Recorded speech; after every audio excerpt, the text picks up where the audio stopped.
Good evening दोस्तों, मैं हूं शाहरुख और आप देख रहे हैं माइंडेड स्टडी 22। तो दोस्तों स्वागत है फिर से आप सबका आपके अपने चैनल माइंडेड स्टडी 22 में। तो दोस्तों आज हम बात करने वाले हैं द्वितीयक आंकड़ों के संकलन की विधियों के बारे में। ठीक है, इससे पहले हम बात कर चुके हैं प्राथमिक आंकड़ों की विधियों के बारे में। ठीक है, प्राथमिक आंकड़ों को एकत्रित करने वाली जो विधियां हैं, मेथड हैं, उनके बारे में हम जान चुके हैं। प्राथमिक आंकड़े और द्वितीयक आंकड़ों क्या हैं, इन दोनों में डिफरेंस क्या है, ठीक है, इनको एकत्रित करने का जो प्रोसेस है वो क्या है, वो सब मैं आपको इनसे पहली वाली वीडियो लगभग 3 या 4 वीडियोस डल चुकी हैं, उनमें आपको सब बता चुका हूँ अच्छे से। ठीक है, इनके गुण क्या है, दोष क्या है, प्राथमिक आंकड़ों की जो चारों विधियां हैं, चारों विधियों के बारे में मैंने आपको बताया, उनके गुण क्या है, दोष क्या है, सबके बारे में मैं आपको बता चुका हूं। अगर आप चैनल पर न्यू हैं तो कृपया करके आप चैनल की प्लेलिस्ट में जाइए, वहां से वीडियोज को स्टेप बाय स्टेप देखिए। ठीक है, तब आपके ज्यादा अच्छे से समझ में आएगा। ठीक है, तो आज हम जो बात करने वाले हैं वो है द्वितीयक आंकड़ों के संकलन के बारे में, यानी द्वितीयक आंकड़ों को किस तरीके से एकत्रित किया जाता है। ठीक है, अब देखिए जो हमारी जो ये है, ये कक्षा 11वीं की अर्थशास्त्र चल रही है और अध्याय नंबर 2 चल रहा है। ठीक है, इसके बाद एक और वीडियो आएगी, उस वीडियो में अध्याय नंबर 2 कंप्लीट हो जाएगा। ठीक है, तो आप अच्छे से समझिए। अब देखिए हम बात करते हैं आज की टॉपिक पर। आज का हमारा टॉपिक है द्वितीयक आंकड़ों के संकलन की जो विधियां हैं वो कौन कौन सी है। ठीक है, सबसे पहले आप समझ लीजिएगा कि द्वितीयक आंकड़े होते क्या हैं। ठीक है, दरअसल अगर हम इनको देखें तो वास्तविक में ये प्राथमिक आंकड़ों का दूसरा रूप होता है। क्या होता है? प्राथमिक आंकड़ों का दूसरा रूप होता है। जो प्राथमिक आंकड़े होते हैं उनको उनका दूसरा रूप होता है। अब दूसरा रूप कैसे होता है ये मैं आपको बता देता हूं। देखिए, मान लीजिए किसी भी व्यक्ति या किसी भी संस्थान ने आंकड़े एकत्रित किए और प्रत्यक्ष रूप से वो एकत्रित किए। ठीक है, हालांकि वो अप्रत्यक्ष रूप से मौखिक वाली विधि भी थी, मैं आपको बता चुका हूं। तो जो उनका जो प्रत्यक्ष रूप से आंकड़े एकत्रित करने का जो प्रोसेस है, ठीक है, तो कहने का मतलब यह है चाहे वो प्रत्यक्ष रूप से करे अप्रत्यक्ष रूप से करे, प्राथमिक आंकड़ों में दोनों ही विधियां हैं। ठीक है, लेकिन जो आंकड़े एकत्रित किए पहली बार, ठीक है, वो प्राथमिक आंकड़े थे। ठीक है, अगर उन्हीं आंकड़ों को किसी दूसरे उद्देश्य के लिए दूसरे व्यक्ति या दूसरी संस्थान के द्वारा यूज किया जा रहा है, एकत्रित किया जा रहा है, तो वो द्वितीयक आंकड़े हो जाते हैं। ठीक है, अब जो प्राथमिक आंकड़े होते हैं, प्राथमिक आंकड़ों को हम एकत्रित करते हैं निश्चित उद्देश्य के लिए। ठीक है, जिस हमें पहले ही पता होता है कि हम जो आंकड़े एकत्रित कर रहे हैं वो किस उद्देश्य के लिए कर रहे हैं, उसी उद्देश्य के हिसाब से, उसी उद्देश्य को ध्यान में रखकर ही हम क्या करते हैं, प्राथमिक आंकड़ों को एकत्रित करते हैं। लेकिन द्वितीयक आंकड़ों में ऐसा नहीं है। द्वितीयक आंकड़ों में क्या है कि द्वितीयक आंकड़े जो होते हैं उनको किसी और उद्देश्य के लिए पहले से ही एकत्रित किया हुआ होता है, लेकिन दोबारा उन्हीं आंकड़ों को फिर से किसी व्यक्ति या संस्थान के द्वारा किसी दूसरे उद्देश्य के लिए एकत्रित किया जाता है। ठीक है, तो वो द्वितीयक आंकड़े होते हैं। जिन आंकड़ों को दूसरे व्यक्ति या संस्थान द्वारा किसी दूसरे उद्देश्य के लिए एकत्रित किया जाता है, उन्हीं आंकड़ों को हम द्वितीयक आंकड़े कहते हैं, बिल्कुल आसान भाषा में। ठीक है, और भी आसान की हम बात करें तो प्राथमिक आंकड़ों का दूसरा रूप ही क्या कहलाता है, द्वितीयक आंकड़े कहलाते हैं। ठीक है, अगर अभी भी कोई डाउट है तो आप फटाफट कमेंट कर दीजिए और फिर हम आपको और आसान तरीके से बताने की कोशिश करेंगे। तो अब हम बात करते हैं द्वितीयक आंकड़े क्या हैं, ये तो हम जान चुके हैं, लेकिन अब हम बात करते हैं इसके जो संकलन की विधियां हैं, द्वितीयक आंकड़ों को किस तरीके से संकलित किया जाता है, उन विधियों के बारे में जानते हैं। देखिए, इसके संकलन की 2 विधियां हैं। वो 2 विधियां कौन कौन सी है? एक है प्रकाशित विधि और एक है अप्रकाशित विधि।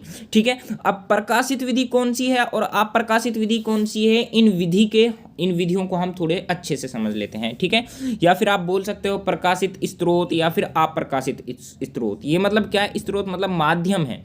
ये क्या है? माध्यम है कि आंकड़ों को एकत्रित करने के माध्यम है, तरीके हैं। ये माध्यम की बात कर रहा है। विधि भी आप बोल सकते हो, जो आप बोलना है वो बोल सकते हो, कोई गलत वाली बात नहीं है।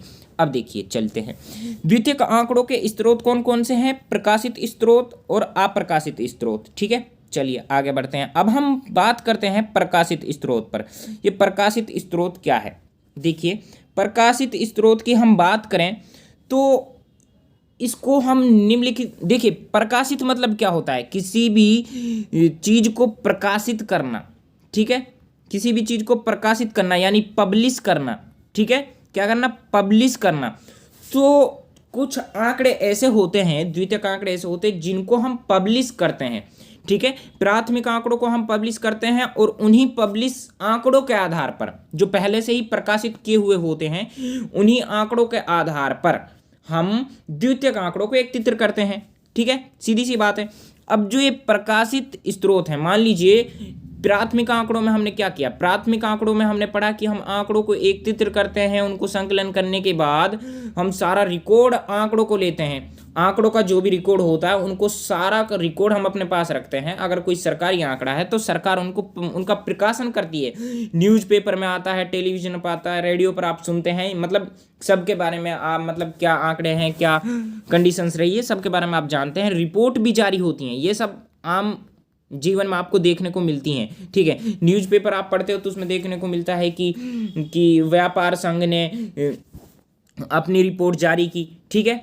ये सब इस तरीके की न्यूज़ आप सुनते हो, तो इसलिए ये जो इस तरीके की जो न्यूज़ होती हैं, मतलब इस तरीके के जो आंकड़े होते हैं वो प्रकाशित आंकड़े होते हैं, ठीक है, समझ गए, यानी प्रकाशित आंकड़े होते हैं। तो उन्हीं प्रकाशित आंकड़ों से द्वितीयक आंकड़े क्या करते हैं, द्वितीयक आंकड़ों को एकत्रित किया जाता है। अब वो कौन कौन से माध्यम है, कौन कौन से स्रोत हैं, प्रकाशित स्रोत कौन कौन से, जिनके माध्यम से द्वितीयक आंकड़ों को एकत्रित किया जाता है, चलिए करते हैं शुरुआत। सबसे पहला है सरकारी प्रकाशन, ठीक है। सरकारी प्रकाशन मतलब भारत की केंद्रीय तथा राज्य सरकारों के मंत्रालय तथा विभाग विभिन्न विषयों से संबंधित आंकड़े प्रकाशित करते रहते हैं। ये मैं आपको पहले भी बता चुका हूं। जो सरकार होती है, चाहे वो केंद्रीय सरकार हो या राज्य सरकार हो, उसके जो विभाग होते हैं, जो भी मंत्रालय होते हैं, जो भी संस्थाएं होती हैं, वो सभी संस्थाएं अपने अधिकार क्षेत्र को मद्देनजर रखते हुए उसकी जानकारी देती है, उसकी जानकारी प्रकाशित करती है, ठीक है। तो उन अपने आंकड़े प्रकाशित करती है, हर विभाग अपने आंकड़े, अपनी रिपोर्ट प्रकाशित करती है और उसी के आधार पर द्वितीयक आंकड़ों को एकत्रित किया जाता है, द्वितीयक आंकड़ों को इकट्ठा किया जाता है। तो ये आंकड़े काफ़ी उपयोगी होते हैं, ठीक है, और विश्वसनीय भी होते हैं, ठीक है। ये विश्वसनीय भी होते हैं, विश्वास भी होते हैं, क्योंकि भाई हम मान लेते हैं ना, जैसे कि मान लीजिए WHO की रिपोर्ट आई, ठीक है, WHO की रिपोर्ट आई कि क्या कि जो स्वास्थ्य जो दर है, ठीक है, स्वास्थ्य जो दर है भारत की वो 7% है, ठीक है। तो हम मान लेते हैं कि 7% भारत की जो स्वास्थ्य दर है 7% है और देशों के मुताबिक अगर मान लेते हैं, लेकिन हालांकि है नहीं, मैं एग्जाम्पल के मुताबिक मैं बता रहा हूँ। अगर स्वास्थ्य के क्षेत्र में हम देखें तो भारत की जो कंडीशंस हैं वो बहुत बढ़िया हैं, ठीक है। चौथे नंबर पर भारत आ रहा है स्वास्थ्य के क्षेत्र में। ये मैंने एक हल्का सा एग्जाम्पल के आधार पर आपको दिया है, ठीक है। तो इस तरीके की रिपोर्ट्स आती हैं, जो इस तरीके के जो आंकड़े होते हैं उन वे विश्वसनीय होते हैं, उनमें हमें विश्वास होता है। कुछ प्रमुख सरकारी प्रकाशन निम्नलिखित हैं, जैसे कि स्टैटिस्टिकल एब्स्ट्रैक्ट ऑफ इंडिया, ठीक है, इस तरीके की, और आप रिजर्व बैंक ऑफ इंडिया, ठीक है, इस तरीके की और भी बहुत सारी संस्थाएं होती हैं। हर संस्था अपने अपने आंकड़े जारी करती है, ये आप सभी जानते हैं। चलिए आगे बढ़ते हैं। दूसरी क्या है, दूसरी है अर्ध सरकारी प्रकाशन, ठीक है। अर्ध सरकारी प्रकाशन मतलब सेमी गवर्नमेंट पब्लिकेशंस। अर्ध सरकारी संस्थाएं कौन कौन सी होती हैं, जैसे नगर पालिका, ठीक है, नगर निगम, जिला परिषद, यानी यहाँ पे जो इसका मतलब है, ठीक है, वो क्या है, नगर पालिकाओं से, नगर निगम, जिला परिषद आदि कई मदों जैसे आदि कई संस्थाओं के बारे में है। और इन संस्थाओं को कार्य क्या होता है, ये जन्म मरण से संबंधित आंकड़े जारी करते हैं, शिक्षा से संबंधित, स्वास्थ्य से संबंधित, भाई गांवों में और शहरों में क्या कंडीशंस है, ठीक है, स्वास्थ्य की, शिक्षा की, जन्म मरण की, इन सभी का आंकड़ा रखती हैं, ठीक है, और संबंधित आंकड़े प्रकाशित करती हैं और उन्हीं के आधार पर ये क्या करते हैं, मतलब आंकड़ों को एकत्रित करते हैं। वो आंकड़े जो इस तरीके से प्रकाशित, अर्ध प्रकाशित संस्थाओं से एकत्रित किए जाते हैं, आंकड़ों से एकत्रित किए जाते हैं, उनको द्वितीयक आंकड़े कहते हैं, ठीक है, समझ में आ गया। अब बात करते हैं हम तीसरे पॉइंट पर।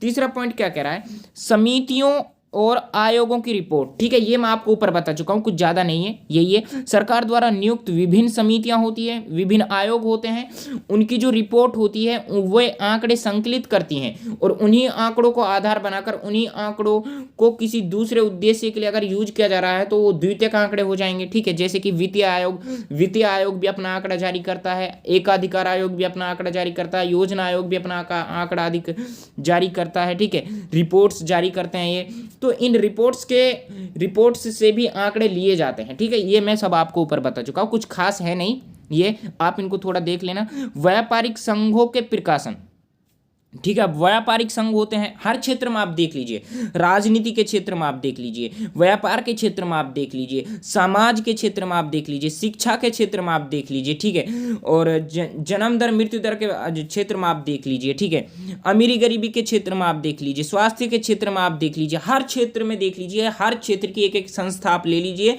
और उनकी जो भी कंडीशंस है, जो भी आंकड़े हैं, जो भी रिपोर्ट है, उन सब के आधार पर थोड़ा थोड़ा डिफाइन कर दीजिए। आपके जो नंबर हैं वो पूरे मिल जाएंगे आपका कोडिंग। आपको दिमाग से काम करना है, समझ कर काम करना है। यहाँ पे कुछ मामले दिए हुए हैं जैसे व्यापारिक संघों के प्रकाशन। अब व्यापारिक जो संघ होते हैं वो भी आंकड़े, भैया सभी विभाग अपने आंकड़े जारी करते हैं और उन्हीं आंकड़ों से क्या करते हैं, मतलब उनके द्वितीयक आंकड़ों के एकत्रित किया जाता है। द्वितीयक आंकड़ों को मतलब उन्हीं आंकड़ों को किसी दूसरे उद्देश्य के लिए यूज किया जाता है, ठीक है। इसी तरीके से पांचवा क्या कह रहा है कि अनुसंधान संस्थाओं के प्रकाशन, ठीक है, मतलब विभिन्न विश्वविद्यालय होते हैं, अनुसंधान संस्थाएं अपने शोध कार्यों के परिणाम प्रकाशित करते रहते हैं, ठीक है। बहुत सारी संस्थाएं होती हैं अनुसंधान से संबंधित। अनुसंधान का मतलब क्या है, खोज, रिसर्च, जांच, ठीक है। तो इससे रिलेटेड भी बहुत सारी संस्थाएं होती हैं, ठीक है, वो भी अपनी रिपोर्ट जारी करती हैं, ठीक है। तो इन सब के बारे में आप बता सकते हो, ठीक है। तो ये किसके अंतर्गत आ रहे हैं, ये प्रकाशित, ठीक है, प्रकाशित स्रोत के अंतर्गत आ रहे हैं, ठीक है। समझ में आ गया, कोई डाउट रखने वाली बात नहीं है, बिल्कुल अच्छे से। अगर अभी भी समझ में नहीं आया तो आप फटाफट कमेंट कर कर पूछ सकते हैं, कोई वो नहीं है, ठीक है। चलिए अब पत्र पत्रिकाओं के माध्यम से देखिए, पत्र पत्रिकाएं होती हैं, ठीक है, जैसे समाचार पत्र, इकोनॉमिक टाइम्स होता है, ठीक है, जैसे योजना, फैक्ट्स ऑफ यू, कॉमर्स से संबंधित आदि आंकड़े, मतलब बहुत सारे आंकड़े प्रकाशित करते हैं ना। जब आप समाचार पत्र पढ़ते हो तो उसमें भैया हर मतलब अगर हम बात करें वित्तीय संबंधित, वित्तीय मंत्रालय की हम बात करें तो वित्तीय मंत्रालय के आंकड़े अलग वहाँ पे प्रकाशित किए हुए होते हैं। वहीं पे हम एनएसएसओ की बात करें तो इसके आंकड़े भी अलग मतलब प्रकाशित किए हुए होते हैं। किसमें, समाचार पत्रों में। जनसत्ता आप पढ़ लीजिए, कोई भी न्यूज़पेपर आप ले लीजिए, सब में आंकड़ों को प्रकाशित किया जाता है, अलग अलग विभागों के, जिनका मतलब जिस विभाग का जो आंकड़ा है, जो रिपोर्ट है, उनको इन सब चीज़ों में दर्शा दिया जाता है, ठीक है। वही बात है जो ऊपर मैं आपको बताता रहा हूँ। आप हर क्षेत्र में अलग अलग ले लीजिए, देखिए दिमाग से काम कर लीजिए। आपको क्या करना है, आपको अगर मान लीजिए ये प्रश्न 6 नंबर में आ जाता है कि द्वितीयक आंकड़े क्या है और इसके संकलन की विधियों का वर्णन कीजिए, आ सकता है। अगर आ जाता है तो आपको अपने दिमाग से काम करना है। द्वितीयक आंकड़े क्या है ये तो आप जानते हैं। अब विधियों की बात हम करें तो आपको विधियां डाल देनी है, प्रकाशित और अप्रकाशित विधि, ठीक है। अब जो प्रकाशित विधि है इसको आपको डिफाइन करने के लिए समझना है, आपको क्या करना है, सबसे पहले वित्तीय से संबंधित एक संस्था लेनी है, ठीक है। उसके बाद आपको वित्तीय से ले ली, एक व्यापार से संबंधित ले लीजिए, एक स्वास्थ्य से संबंधित ले लीजिए, ठीक है, एक शिक्षा से संबंधित ले लीजिए, ठीक है। इन सब से संबंधित आप ले लीजिए, ठीक है। इन सब का जो ब्यूरा रखती है हर के आधार पर आप ले लीजिए। एक खोज से संबंधित यानी अनुसंधान से संबंधित आप एक संस्था ले लीजिए, ठीक है। एक खेल से संबंधित आप ले लीजिए, मतलब जिस क्षेत्र में भी आप जा सकते हो, हर क्षेत्र का अपना विभाग होता है और वो आंकड़े और रिपोर्ट्स जारी करते रहते हैं, उनके आधार पर आप सुना सकते हो, मतलब लिख सकते हो, डिफाइन कर सकते हो, ठीक है। तो ये अब जो प्रकाशित विधि है ये आपके समझ में आ गई है, कोई इसमें डाउट वाली बात मैंने छोड़ी नहीं है, ठीक है। अब हम बात करते हैं दूसरी जो विधि है, वो दूसरी विधि है अप्रकाशित विधि। अब ये अप्रकाशित विधि क्या होती है इसको देख लेते हैं। देखिए, अप्रकाशित विधि मतलब द्वितीयक आंकड़ों का अप्रकाशित स्रोत भी होता है। अब अप्रकाशित स्रोत कैसे होता है, जैसे सरकार, विश्वविद्यालय, निजी संस्थाएं तथा व्यक्तिगत अनुसंधानकर्ता विभिन्न उद्देश्यों के लिए ऐसे आंकड़ों का संकलन करते रहते हैं जिन्हें प्रकाशित नहीं किया जाता, ठीक है। इन अप्रकाशित संख्यात्मक सूचनाओं का द्वितीयक आंकड़ों के रूप में प्रयोग किया जा सकता है, ठीक है। अब बहुत सारी ऐसी संस्थाएं हैं, जिस निजी संस्था, व्यक्तिगत अनुसंधान आधार पर आप देख लीजिए, निजी संस्थाओं को आप देख लीजिए, ठीक है, जो कि अपने आंकड़े क्या नहीं करती हैं, प्रकाशित नहीं करती हैं, ठीक है। वो उनके आंकड़ों को अगर कोई अपने यूज के लिए लेना चाहे, अपने ज्ञान के लिए लेना चाहे तो वो ले सकता है अप्रकाशित स्रोत के माध्यम से, मतलब बिना मतलब जो प्रकाशित नहीं है, अगर प्रकाशित नहीं है उन आंकड़ों को भी वो सहारा बना सकता है द्वितीयक आंकड़ों को, ठीक है, एकत्रित करने के लिए अनुसंधान करता। तो अप्रकाशित का मतलब आप समझ गए हैं, ठीक है। तो बहुत सारी ऐसी संस्थाएं होती है जो अपने आंकड़े प्रकाशित नहीं करती हैं, और जो आंकड़े प्रकाशित नहीं करती हैं तो उनसे हम आंकड़े ले सकते हैं, ठीक है। वहाँ पे जाकर प्रत्यक्ष रूप से संपर्क कर कर हम उनसे आंकड़े लेकर हम द्वितीयक आंकड़ों को एकत्रित कर सकते हैं। उनके आधार पर हम अपने उद्देश्य के अकॉर्डिंग उनको यूज कर सकते हैं, ठीक है। तो अब प्राथमिक आंकड़े जो द्वितीयक आंकड़े हैं, इन द्वितीयक आंकड़े क्या हैं और इसकी संकलन की विधियाँ क्या हैं, ये सब आप बढ़िया तरीके से जान चुके हो।